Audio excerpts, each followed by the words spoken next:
It's come to my attention that one of the best defensive players of all time has not been inducted to the NBA Hall of Fame. So today we're going to be talking about one of the best defensive players of all time, if not a top 3 defensive player of all time, the human muscle that is Ben Wallace.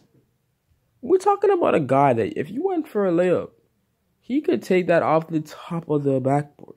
We're talking about a 6'9" black piece of muscle. But it's come to my attention that he isn't in the Hall of Fame. Matter of fact, he got snubbed in 2017 when the Hall of Fame inductee list came out, and most of us to shock, he wasn't even in it. I know he was nominated, but he didn't even get to be a finalist, which was pretty insane. So today I'm going to be talking about in his career, why he should be in the Hall of Fame, and maybe those reasons why he isn't, what the critics might say, but I'll battle those arguments anyways. But if you enjoy NBA videos, I suggest you subscribe to me because I try to post 3 to 4 videos a week. But without further ado, let's hop right into Ben Wallace's NBA career. Now, Ben Wallace came into the NBA undrafted as an undersized center. He was listed at 6'9", but people say he's much more closer to 6'7". In pictures, you can kind of tell this.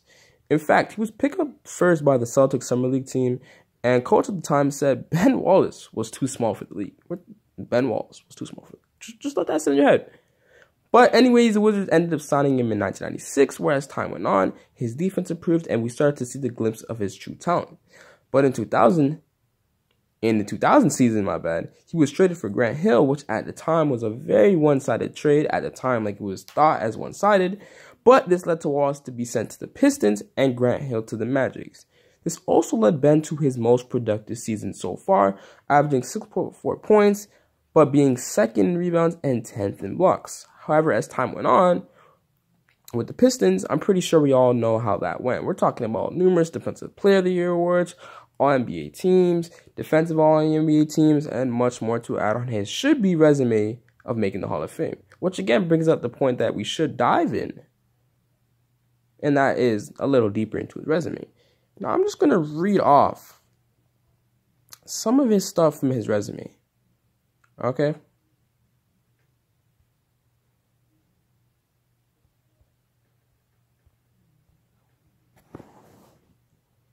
We're talking about a guy who was a 5-time All-NBA player, 6-time All-Defense, 4-time All-Star, only undrafted player to start, 4-time Defensive Player of the Year, back-to-back twice, 2-time NBA rebound leader, 1-time NBA block leader, shortest ever, 1 of 5 players all-time to lead the NBA in rebounds and blocks in the same season, 1 of 10 all-time to amass 10,000 rebounds and 2,000 blocks, 1 of 8 all-time to get at least 2,000 blocks and 1,000 steals, only player in NBA history to grab 1,000 rebounds, 150 blocks, and 100 steals in 4 straight seasons. Only player to have more blocks and fouls and more steals and turnovers. NBA championship. 3 top 10 MVP finishes. And the best individual defensive rating all time at 87.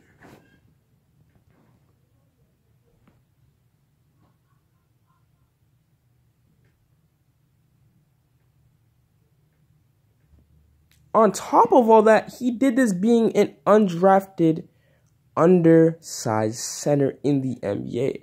And I feel like with a resume like that and just the impact this man had on the game, on the defensive end, should not go unnoticed. And it's